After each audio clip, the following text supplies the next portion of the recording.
चलो बच्चा स्टार्ट करते हैं एक और नया सम। ये सम में जो इन्फॉर्मेशन है बच्चा, यहाँ पे आपको वो ध्यान में रखना है कि ये क्वाड्रेटिक इक्वेशन हमें कॉम्प्लेक्स फॉर्म में दिया हुआ है और हमें क्या करना है, उसके फैक्टर निकालने हैं फैक्टराइजेशन मेथड से। तो सम में फर्स्ट ऑफ ऑल बच्चा यहाँ पे क्या इन्फॉर्मेशन है, यहाँ पे बोला हुआ है सॉल्व करो x is equal to 1 upon, यहाँ पे बोला हुआ है 2 माइनस 1 अपॉन, और बाद में बोला हुआ है 2 माइनस 1 अपॉन 2 माइनस एक्स। तो इतनी इंफॉर्मेशन दी हुई है और बोला हुआ है x is not equal to 0, x is not equal to 2 है, x is not equal to 2 मतलब आंसर जो आएगा वो 2 नहीं होगा।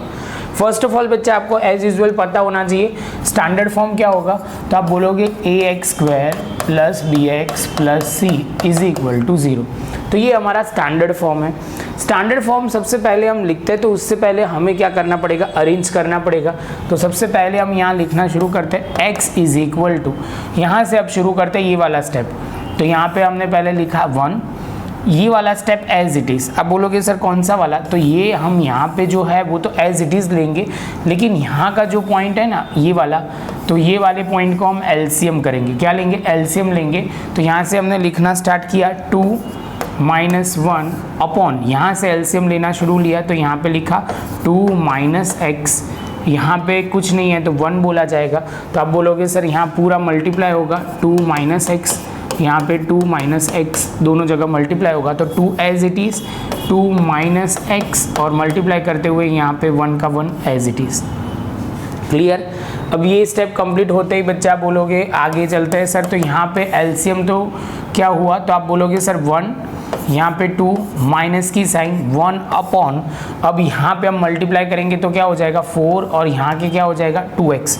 तो यहाँ पे हमने लिखा 4, और यहाँ पे आप बोलोगे सर ये 2x माइनस 1। ये समझ में आया, ये वाला स्टेप हमने सॉल्व किया। ये क्लियर। जैसे ये पॉइंट कंप्लीट होता है बच्चा, अब जो ध्यान में रखना है वो क्या है, अपॉन वाला तो एज इट इज़, तो यहाँ पे मैंने लिखा 2 माइनस एक्स। क्लियर। चलो तो आगे चलते हैं। तो अब यहाँ से अब क्या करना है बच्चा, तो यहाँ से आप बोलोगे सर यहाँ पे हमने लिखा, उसके बाद फिर से एलसीएम लेना पड़ेगा। तो बच्चा अब वाला स्टेप समझना अब थोड़ा इम्पॉर्टेंट है। यहाँ पे ये जो है वो है 2 माइनस एक्स। अब यहाँ पे हम बोले तो नॉर्मल तरीके से आप देखोगे तो ये पूरा एक फॉर्म में दिया हुआ है, अपॉन में ये लास्ट में दिया हुआ है। तो हम क्या करेंगे, तो इसको सॉल्व करने के लिए हम मल्टीप्लाई करना पड़ेगा यहाँ 1 से। तो यहाँ से अब शुरू करते हैं, तो यहाँ से फिर से 1 लिखा 2 माइनस, अब 1 की जगह आ जाएगा 2 माइनस एक्स, और अपॉन में 4 माइनस 1 जो हो जाएगा 3 माइनस 2x। क्लियर।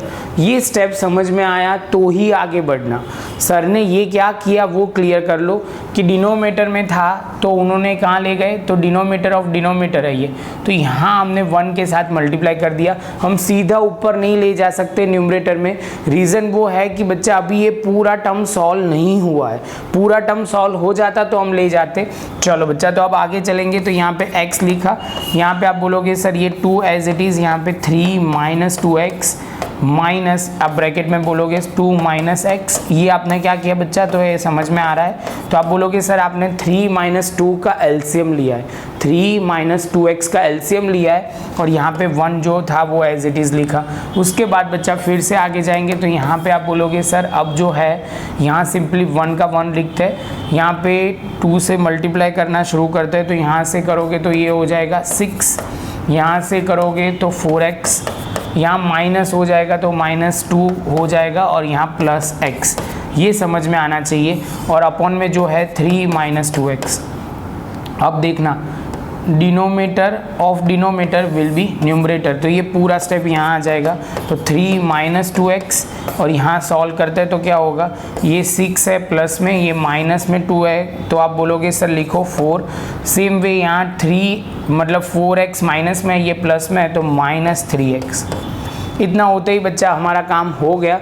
अब हम आगे जा सकते हैं। तो यहाँ पे हम एलसीएम लेना शुरू करते हैं। एलसीएम नहीं, क्रॉस मल्टीप्लिकेशन वर्ड यूज़ होगा, एलसीएम की बात खत्म हो गई। तो यहाँ पे आप बोलोगे x into 4 minus 3x is equal to 3 minus 2x। Clear. ये अब करना शुरू करेंगे। तो यहाँ से अब मल्टीप्लाई करोगे तो आप बोलोगे सर ये 4x हो गया, यहाँ तो यहाँ पे बोलेंगे बच्चा, तो यहाँ पे आप बोलोगे 3 एज इट इज़ और यहाँ एक्स स्क्वायर, माइनस की साइन थी वो एज इट इज़ लिखा, यहाँ पे आप बोलोगे 3 माइनस 2x।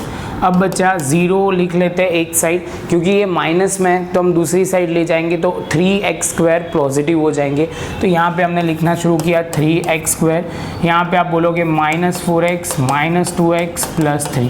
तो यहाँ से अब लिखना शुरू 3x स्क्वायर, ये माइनस 6x और ये आप बोलोगे 3। अब आप ध्यान से देखोगे कि 9 के ऐसे पार्ट करो कि 6x आए, तो बच्चा बोलेगा सर देखो ये तो सिंपल है, ये इजीली आ जाएगा यहाँ पे। तो यहाँ पे आपको बोलना है 3x square minus 3x plus 3। इनमें से कॉमन, तो यहाँ से कॉमन क्या निकलेगा 3x कॉमन, और यहाँ पे आप बोलोगे x माइनस, यहाँ पे बच्चा कॉमन क्या निकलेगा, तो आप बोलोगे माइनस सर लिखते हैं पहले, और यहाँ पे 3 कॉमन निकलेगा, तो यहाँ पे बचेगा क्या x माइनस 1। दोनों ब्रैकेट सेम होने चाहिए और हमारे हो रहे हैं, तो यहाँ पे हमने लिखा x माइनस 1 और यहाँ पे 3x माइनस 3। समझ में आया। अब आप 0 के साथ कंपेयर करेंगे बच्चा, तो 0 के साथ कंपेयर करते हैं तो ऐसा कुछ हो जाएगा x minus 1 is equal to 0 और 3x minus 3 is equal to 0। तो यहाँ पे हो जाएगा ये 1 दूसरी साइड जाएगा तो प्लस 1, और यहाँ पे आप बोलोगे 3x is equal to 3, x is equal to 3/3, तो हो जाएगा 1। तो इसके साथ बच्चा हमारे दोनों आंसर आ गए। ये जो दोनों आंसर थे वो आ गए, हमारा पहला ये वाला पोर्शन और ये वाला पोर्शन। यहाँ पे बस एक ही जगह पे आपको जो ध्यान रखना है मेरे हिसाब से, ये वाले स्टेप में, पहला स्टेप तो आपको क्लियर हो जाएगा, यहाँ पे आपको वो ध्यान में रखना है कि यहाँ वाला स्टेप आपको ध्यान में रखना है, दूसरा वाला यहाँ वाला स्टेप आपको ध्यान में रखना है, क्योंकि ये दो एलसीएम लिए और उसके बाद हमने सिंप्लीफाई किया, वो कैलकुलेशन पार्ट आपको ध्यान में रखना है। तो मिलते हैं बच्चा नेक्स्ट लेक्चर में नए सम के साथ।